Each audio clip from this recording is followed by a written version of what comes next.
باتیں زیادہ فاسق ہیں.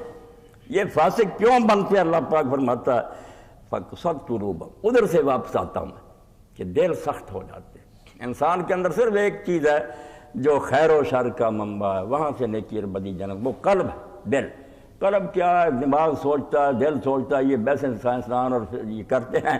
بات سیدھی سی ہے کہ جہاں بھی سوچ پیدا ہوتی نا، دین نے اس کو قلب کا دل. اور اب بھی دنیا بولتی میرا دل نہیں مانتا، میرا دل اس بات پر مطمئن نہیں. تو لٹریچر میں دل وہی ہے جہاں خیالات پیدا ہوتے ہیں. تو اللہ رب العالمین فرماتے ہیں کہ جب دل سخت ہو جاتے ہیں نا، پھر لوگ فاسق ہو جاتے ہیں. دل کا سخت ہو جانا قسوت قلب. اللہ نے یہود کے بارے میں پہلے پارہ میں کیا کہ ان کے دل پتھروں سے بھی زیادہ سخت ہو. ہم دیکھتے ہیں ہمارے سامنے لوگ کہ انہیں کوئی واعظ و تبلیغ اثر نہیں کرتی. قرآن پڑھا جاتا ہے، حدیث سنائی جاتی ہیں، سیمینار ہوتے ہیں، ٹی وی پر سب کچھ نہیں، متاثر نہیں ہوتے. انہیں سردی دلچسپیوں میں مگن رہتے ہیں جو انہوں نے پسند کر لی. یہ دل کا سخت ہو جانا کہ کوئی نصیحت اثر نہ کرے، یہ بدترین روگ ہے. جب اس حد تک آدمی پہنچ جاتا ہے لَهُمْ قُلُوبٌ لَا يَفْقَهُونَ، دل ہوتے ہیں مگر وہ اندھا ہو جاتا ہے، مردہ ہو جاتا ہے. اسی کو اللہ پاک فرمایا اِنَّهَا لَا تَعْمَى الْأَبْصَارُ، آنکھیں نہیں لوگوں کی اندھی ہوتی بلکہ کانوا مستبصرین. پہلی قوموں کے بارے میں بڑے دیکھنے والے جہان دیکھتے ہیں، آسمان پر اڑتے ہیں.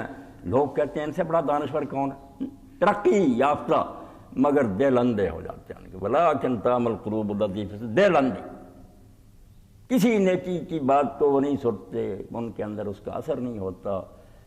تو دل کی سختی سب سے بڑا روگ ہے. اسی لیے اللہ کے رسول اللہ علیہ وسلم نے صاف بیان فرمایا کہ لوگوں پورے اس جسم انسانی میں ایک ٹکڑا ہے، اگر وہ درست ہو جائے تو سارا جسم درست ہو جاتا ہے، اور جب وہ بگڑ جاتا ہے سارا جسم بگڑ جاتا ہے. سارے اعضاء، آنکھ، ہاتھ، پاؤں سب غلط کام کرتے ہیں جب دل گندا ہو جاتا ہے.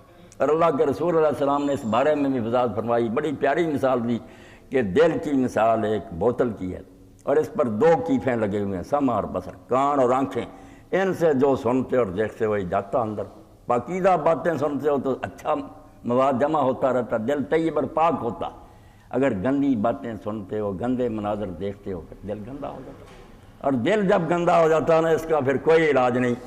جب یہ نوبت آ جاتی ہے کہ یہ سخت ہو گیا پتھر کی طرح، پھر اللہ انبیاء علیہ السلام کو بھی منع کر دیتا کہ ان لوگوں پر وقت نہ صرف کرو، یہ لا علاج ہیں، اب ان کو چھوڑ دو، میں نپٹوں گا ان سے، تمہارا ان سے کوئی اب تعلق نہیں. تو اللہ سے پناہ مانگنی چاہیے.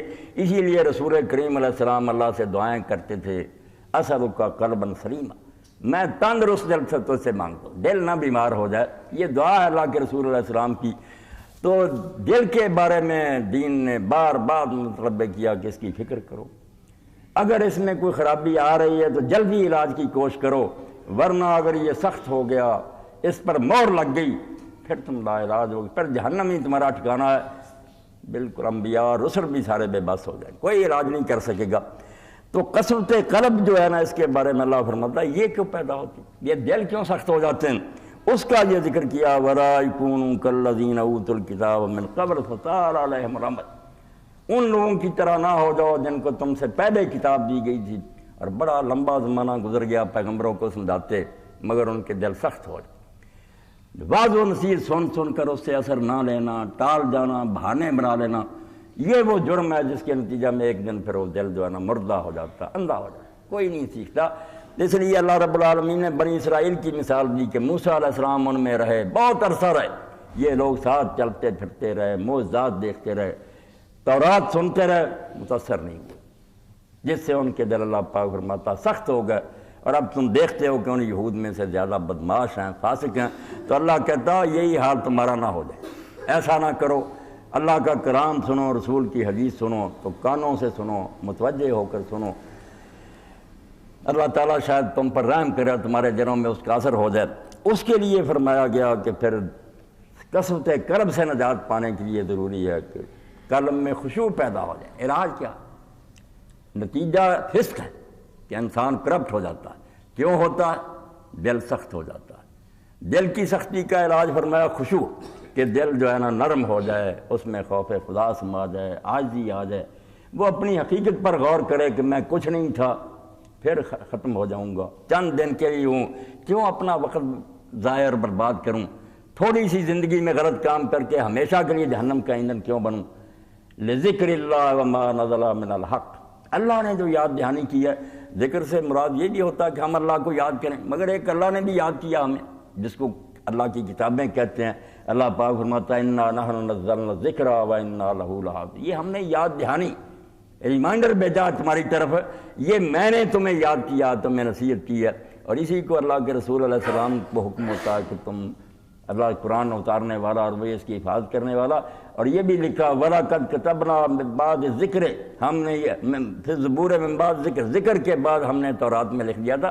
تو اللہ کی کتابیں بھی ذکر ہیں، انہی کا کہا کہ جو لوگ اللہ کا ذکر، جو اللہ نے نصیحت کی ہے، اور وہ کیا ہے وَمَا نَزَلَ مِنَ الْحَقِّ، جو اللہ کی طرف سے سچا کلام اترا ہے، جو اس کو سنتے ہیں کھلے کانوں سے متوجہ ہو کر لرز جاتے ہیں کہ یہ قرآن کیا کہ طبل بج رہا ہے، جو میں نے شروع میں عرض کیا نا، ڈھول قرآن مجید میں رعد و برق، بجلیاں کڑک رہی ہیں، چمک ہے، اس کو پڑھے تو آدمی سویا نہیں رہ سکتا، بالکل کانپ اٹھے گا، یہ جھنجھوڑ دیتا ہے کہ تو کیا زندگی ضائع کر رہا ہے، کیوں عمر کو برباد کر رہا ہے، وقت قریب آ رہا ہے، وہاں اللہ کے عالم جب ہوگا، نہ کوئی رشتہ دار ہوگا، نہ وکیل ہوگا، نہ حمایتی ملے گا، تو ہوگا اور تیرے اعمال ہوں گے، لِكُلِّ امْرِئٍ مِّنْهُمْ يَوْمَئِذٍ شَأْنٌ يُغْنِيهِ، اس دن تو ہر ایک کو اپنی پڑی ہوگی، کون تیری مدد کو آئے گا؟ یوم تبلی السرائر، چھپے ہوئے راز جو ساری عمر تو نے چھپا کر رکھے، تیرے دوستوں کو نہیں معلوم، تیری بیوی، وہ بھی ننگے کر دیے جائیں، ساری دنیا دیکھے گی یہ زانی ہے، یہ چور ہے، یہ شرابی، سب کچھ کرتا نظر آئے گا، وہ فلم جو ہے نا وہ چلا دی جائے گی۔ فَمَا لَهُ مِنْ قُوَّةٍ وَلَا نَاصِرٍ، نہ خود تجھ میں اتنی طاقت ہوگی کہ تو بچ کر بھاگ سکے، اور نہ تیرا کوئی مدد کرنے والا وہاں آئے گا، اس لیے اس وقت سے ڈر جا، بچ جا، اس کی فکر کر۔ تو اللہ فرماتا ہے اگر دلوں کی سختی کو دور کرنا ہے تو اللہ نے جو نصیحت کی اور جو کلام اتارا اس کی طرف توجہ کرو، پھر دل نرم ہو جائے گا۔